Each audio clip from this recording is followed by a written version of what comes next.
Welcome to the Issues of Sports. It's been a minute. I am your host, Evan Makovsky, along with my co-host, Rudy Reyes. And today's issue is actually about a show that has been on the air forever. I mean, if you want to really consider it, TNT has had the NBA rights. We're talking about inside the NBA, though, but really, the emotional part here with what's going on involves Shaq, Kenny Smith, Charles Barkley, who's probably the best former athlete in the history of television, and Ernie Johnson, who's just great at his job. As inside the NBA, TNT, the NBA package expires at the end of next season, and there are rumors that TNT will be left out in the cold as NBC's trying to get into the fray. You have Amazon in the fray. You have ESPN, ABC in the fray. Now, there are reports that they may be carving out, making like a fourth package here for TNT, but that's not what today's podcast is about. If you want to go read about the dealings, which could be, coming to a close here and being formalized this week. This podcast, though, isn't about breaking down the negotiations. And also, I want to say what Charles Barkley keeps saying about, the support staff, that they have 100 people on the set there that probably don't make the millions of dollars that the hosts make. In fact, that could be losing their jobs. And Barkley's complaining about that, speaking out against Turner, Warner Brothers, or whatever, Warner Media. And, he doesn't like the way that everybody's been kept in the dark. And so, but today is, why is this show so important? And Rude Dog, I would say one of the main reasons, first to start, is yes, you have ex-athletes, but you have two of the more just kind of like bold, entertaining, opinionated, I would say, Barkley's more outspoken, but Shaquille O'Neal is more goofy. And Barkley said the other day that Shaq has twice as many commercials as he does. But the fact is, people want those guys for commercials as much as people who play the game, as much as people who play the game. And,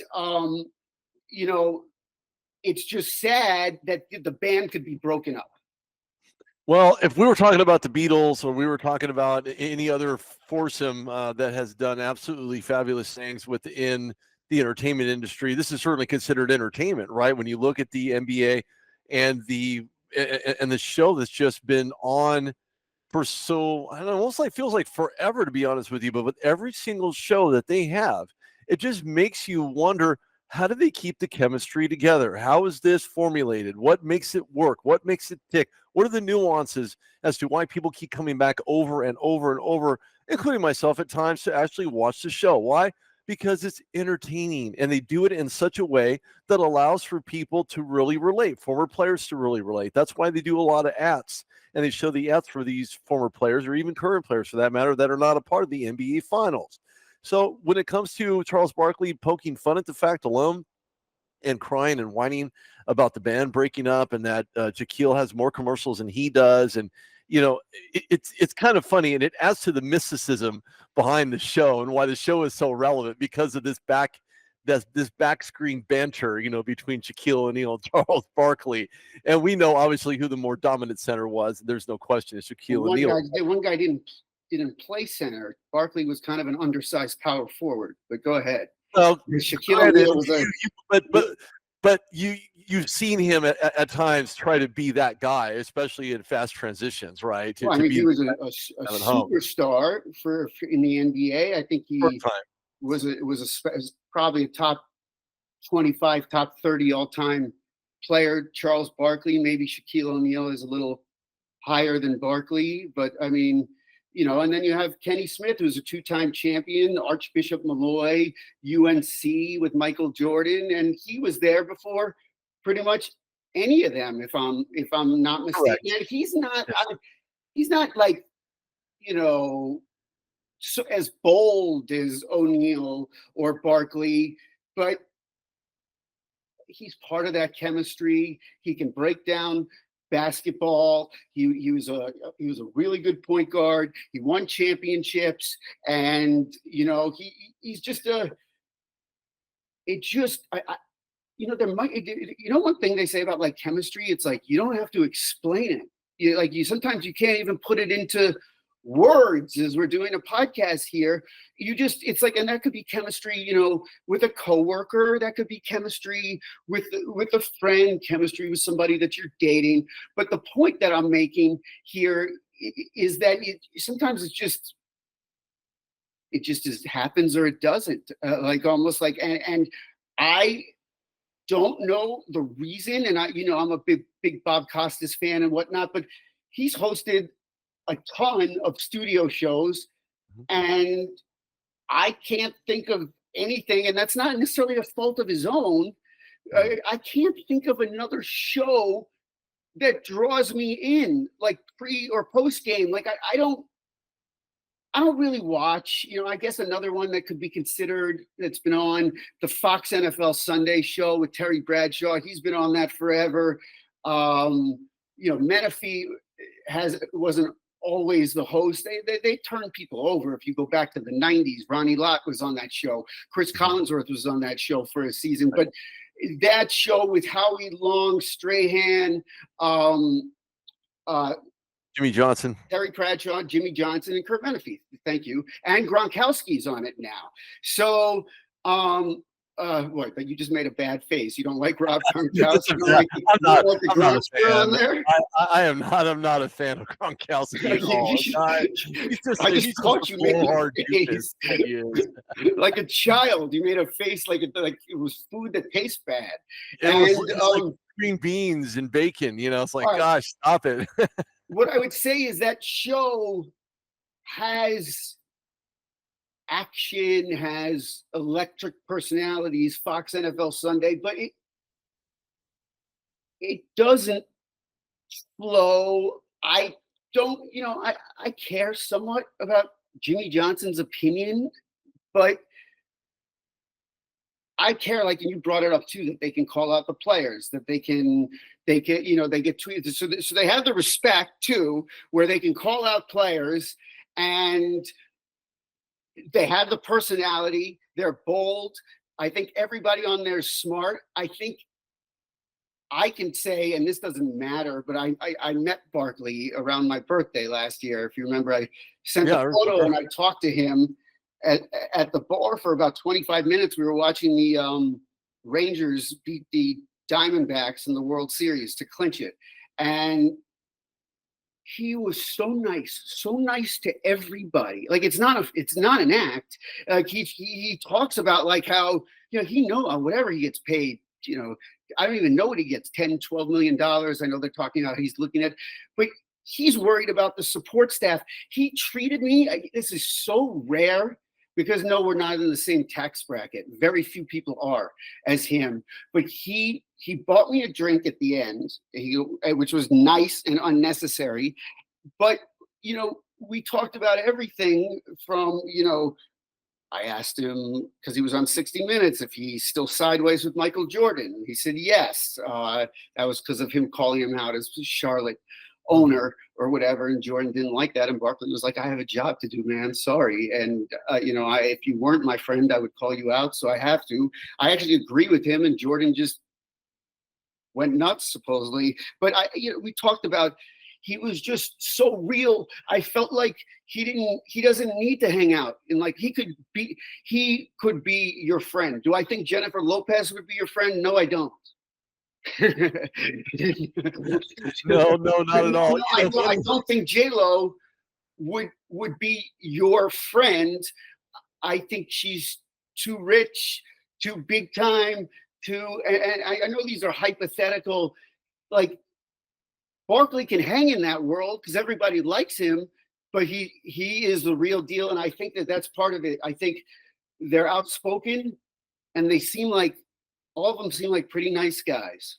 Well, they do. And what really kind of sets the segue for what I'm about to say is that people enjoy and appreciate those who are realistic with them on a level of conversational, right? So if you're inside of a bar, as you stated, and Charles Barkley was like one of the guys, you know, he didn't act, he didn't portray himself to be any bigger than he actually was. His demeanor, his personality did not reflect of someone who made umpteen millions of dollars. He was just a regular average guy who happened to find himself athletically gifted to a point where he, you know, received tons of accolades while in the NBA, obviously receiving more accolades as being in one of the, I want to say an anchor, because that's really what these guys are, anchor sports personalities on this very well manicured, well facilitated, and well placed show. And the fact alone that other broadcast entities want to be part of this fold, and the NBC with $2.5 billion, you know, for it to be streamed on Peacock and NBC, they have a right to put their hands in the pot because they want to be relevant. They want this team inside the NBA to be relevant within their spectrum of where people are actually watching it. And yes, it's a game of taking it away from, you know, robbing Peter to pay Paul. Well, that's really what it is. They're trying to take Peter away from TNT to pay Paul over NBC. But I've heard Ernie, who's important, not saying that the three of them couldn't get it going, but like I've heard, I've never met Ernie Johnson, but I've heard he's one of the nicest people ever. And all I'm saying is he could not. Ernie has said he's Turner, that he's not going to leave Turner, and so it's possible that the three of them could decide we're going to get hired together. But hopefully, that's what I'm hoping, it stays together. Barkley's talked about Ernie retiring. Barkley's talked about his production company.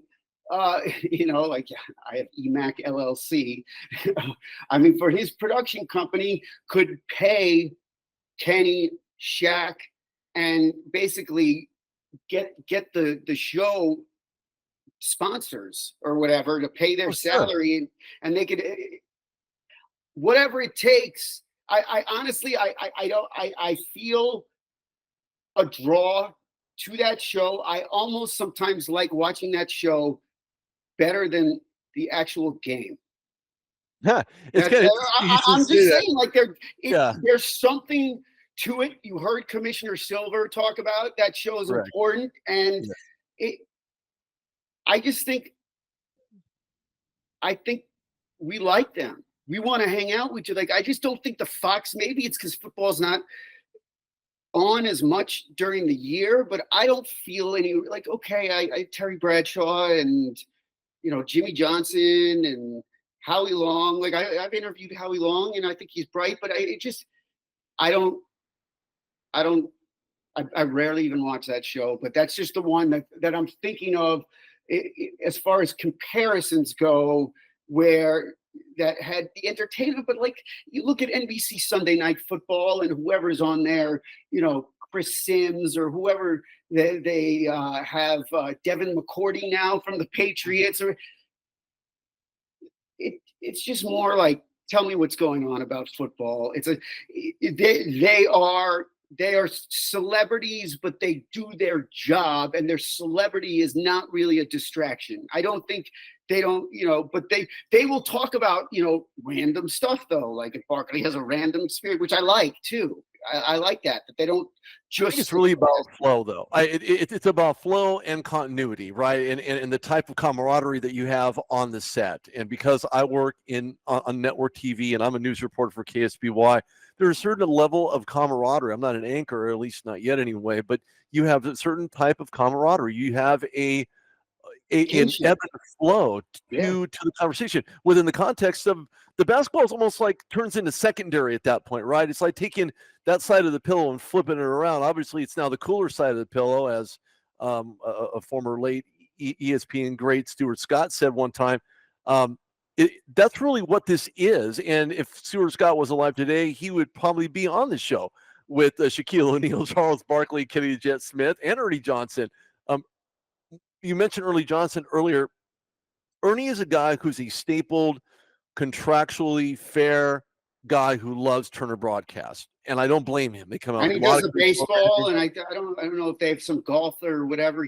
That's still not the NBA is his main course, but Is bread and butter. yeah, Yeah, yeah. of course it is, and for good reason. Why? Because I mean, if you've watched documentaries about Ernie Johnson, which I really encourage anybody to go watch, because he's just just absolutely What documentaries are out there about Ernie Johnson? Help us. about his life, the fact that he battled cancer, the fact that he would still go to work every single day in and day out, while receiving cancer treatments during breaks, during lunches, his vacations. He battled cancer for years. He is the epitome of a guy who is willing to do whatever he needs to do to enjoy what he does. And what he does, yeah, you talk about the NBA, but he's a facilitator. That's his personality. That's his demeanor. That's who you want. Somebody who's nice and soft and to the point, but can enjoy and laugh with everything else everybody else has to say. Agree with or disagree with. It doesn't really matter. The fact alone that Ernie Johnson is a staple of the show, and I say staple because he's the one that keeps these guys indirectly, at least fluid of conversation. Barkley says he's the most important one, Ernie Johnson. He's the conductor. He's He's the one bringing who them back to commercial. He's setting them to commercial. He's reading the promos. He has to know how to kind of, if he has to step in to moderate, which that show runs like it's just smooth and it's a well-oiled machine. Before we get out of here, I don't want to underestimate though the first thing that I said though about Barkley being outspoken and outlandish, and obviously that just accelerated. And I do think I can't think of an former athlete that has been close to the broadcaster that Charles Barkley has. I mean, if you want to say like, it's different, like play-by-play, like Tony Romo, or I don't know, we'll see what Tom Brady. I mean, that play-by-play is a little different. Barkley is more, people get off on his shock value to a degree, even though like I don't even think he's that shocking or crazy. I think he will tell it. He will tell it honestly. And I think the number one thing is we don't want to lose our friends. That's why we don't want Inside the NBA to go away. They've become friends. And I think that they're real, like they're not like, like I was saying, there's no J-Lo up there, even though Shaq may be approaching billionaire status or whatever it is, but he seems like a pretty funny guy. I've met him. I covered the Lakers. I mean, I know that, but I mean that he seems like, I bet you they have a good time off the air watching those games together. I don't think it's like that's what really matters, right? Well, yeah. That's what really matters. You connect people, you line up those dots and allow for them to connect with you on a level that you can otherwise not connect with them on. And of course, you were talking to a very large demographic. The audience is massive. And without Ernie Johnson, this show is not the same. Bottom line, end of story. To your point, I agree with that. I agree with that 100%. And wrapping up, I hope that this show finds a way to stay together, whether TNT gets a small piece of the package or if they have to take it elsewhere. I hope, and I agree with you. If you take Ernie out, I think that it's not the same necessarily, even though they'll figure out another configuration, but it's the band is all for them. The essence is certainly there. Last point I want to make. You talked about Jimmy Johnson and Terry Bradshaw. I interviewed Terry Bradshaw when he was covering the Super Bowl. Fox was the primary for that Super Bowl, and you had Michael Vick in there, and you had Troy Aikman. You had a variety of guys. I met Jimmy Johnson not once but twice, and I had asked Jimmy himself, said, "Do you remember me?" Now, at the time, I wasn't in broadcast media. This was right before I joined broadcast media. He was leaving a Macy's store very early in the morning around Christmas time, and he's walking out, and I looked over as I'm facing the exit of Macy's, and I'm waving over to him. I was like, "Hey, what's going on, Jimmy?" He's like, he gives me this thing, "Don't let people know I'm here," kind of thing. He's a real private guy, and he takes pride in that. Why?